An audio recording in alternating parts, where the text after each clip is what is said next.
രാമകൃഷ്ണ നമസ്കാരം. നമസ്കാരം. ഈ കലയിൽ ജാതി ഉയരുന്നു വളരുന്നു എന്നുള്ളൊരു കാര്യം രാമകൃഷ്ണൻ മുൻപും സൂചിപ്പിച്ചിട്ടുള്ള കാര്യമാണ്. ഇപ്പോൾ ഇങ്ങനെ ഈ പറയുന്ന ആളുടെ ഭാഗത്തു നിന്ന് തന്നെ ഇത്തരത്തിലുള്ള ഒരു ഇടപെടൽ വീണ്ടും ഉണ്ടായിരിക്കുന്നു. വീണ്ടും ഈ ജാതി കോമരങ്ങൾ ഈ കലയിലേക്ക് വരികയും ഇത് ശരിക്കും പറഞ്ഞാൽ അങ്ങേപ്പോലെയുള്ള ആളുകളെ കുറച്ച് കാണാൻ വേണ്ടി നടത്തുന്ന ഒരു കൃത്യമായിട്ടുള്ളൊരു ഇടപെടലായിട്ട് തോന്നുന്നുണ്ടോ?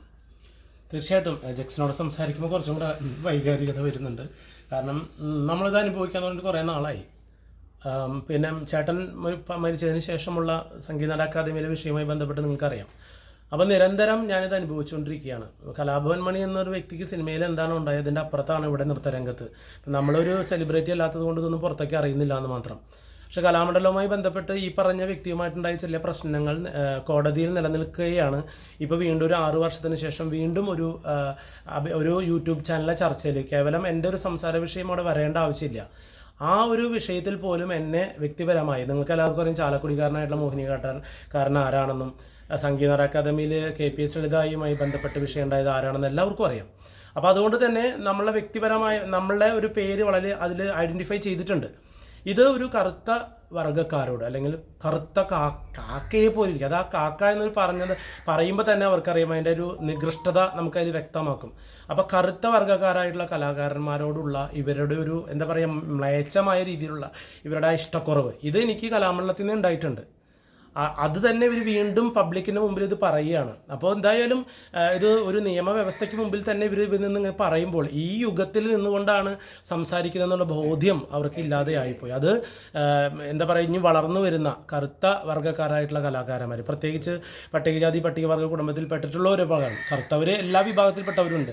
അവർക്കൊന്നും നൃത്തം ചെയ്യാൻ പാടില്ല, സുന്ദരികളായിട്ടുള്ള ആൾക്കാർ മാത്രമേ നൃത്തം ചെയ്യാൻ പാടുള്ളൂ എന്നുള്ള ഇവരുടെ ഈ നിലപാട് അതിൽ കടുത്ത എന്താ പറയുക പ്രതിഷേധം തന്നെ രേഖപ്പെടുത്തുകയാണ്. അതിന് നിയമപരമായി തന്നെ നമ്മൾ മുന്നോട്ട് പോകും. വ്യക്തിപരമായിട്ടല്ലെങ്കിൽ പോലും വ്യക്തിപരമായി ഞാൻ പോകുന്നുണ്ട്. അതോടൊപ്പം തന്നെ സമൂഹത്തിന് വേണ്ടി ഞാൻ ഇറങ്ങും.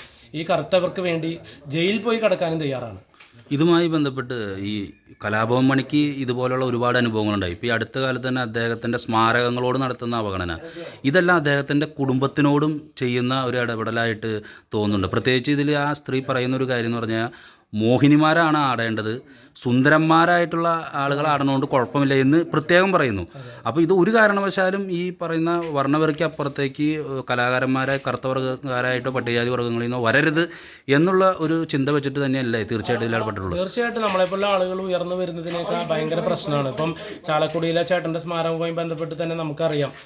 അത് നമ്മൾ ആദരവ് ചോദിച്ച് വാങ്ങിക്കുകയല്ല, നമുക്ക് തന്ന ആദരവാണ്. ആ ആദരവ് ഇല്ലാണ്ടാക്കുകയാണ് ചെയ്യുന്നത്. അപ്പോൾ അത് അനാദരവായിട്ട് മാറുകയാണ്. ഇതൊക്കെ നമുക്ക് പ്രതിഷേധിക്കേണ്ടി വരികയാണ്. ഒരു കുടുംബാംഗം എന്നുള്ള രീതിയിൽ നമുക്ക് ഏറെ സങ്കടം തോന്നുന്ന ഒരു കാര്യമാണ്. അതിനിടയിലാണ് നമുക്കിപ്പോൾ ഇങ്ങനെ ഒരു നമ്മുടെ പ്രൊഫഷനിൽ തന്നെ ഒരു കലാകാരി നമുക്ക് ഇത്രയും മോശമായിട്ട് നമ്മളോട് സംസാരിക്കുക. അല്ലെങ്കിൽ നമ്മൾ എന്താ പറയുക, സത്യത്തിൽ ഞാൻ ഇന്നലെ ഞാനിപ്പോൾ ഒരു PG AA ചെയ്യുകയാണ്. അതിൻ്റെ പരീക്ഷയുമായി ബന്ധപ്പെട്ടുകൊണ്ട് ഞാൻ പ്രാക്ടീസിൽ നിൽക്കുമ്പോഴാണ് ഇങ്ങനത്തെ കാര്യങ്ങൾ തന്നെ വാർത്താ മാധ്യമ സുഹൃത്തുക്കൾ എന്നെ വിളിച്ച് പറയുന്നത്.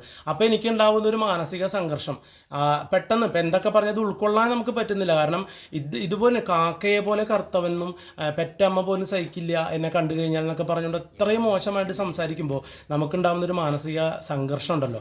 അത് എനിക്ക് മാത്രമല്ല, ഈ കേരള സമൂഹത്തിലെ കറുത്തവരായിട്ടുള്ള എല്ലാ കലാകാരന്മാരും, നമുക്കറിയാം ജാസി ഗിഫ്റ്റിനെ പോലെയുള്ള ഈ അടുത്ത് ആക്ഷേപം ഉണ്ടായ കാര്യം അറിയാം. ഇതിങ്ങനെ നിരന്തരം ആക്ഷേപങ്ങൾ ഉണ്ടായിക്കൊണ്ടിരിക്കുകയാണ്. അപ്പോൾ അത് തീർച്ചയായിട്ടും നമ്മൾ ഒരു സാമൂഹ്യ പ്രവർത്തകൻ എന്നുള്ള രീതിയിൽ തന്നെ നമ്മൾ ഇതിനെതിരെ പ്രതികരിച്ചേ മതിയാവും. അതുകൊണ്ട് തന്നെ നിയമ നടപടികളിലേക്ക് പോകുക തന്നെ ചെയ്യും.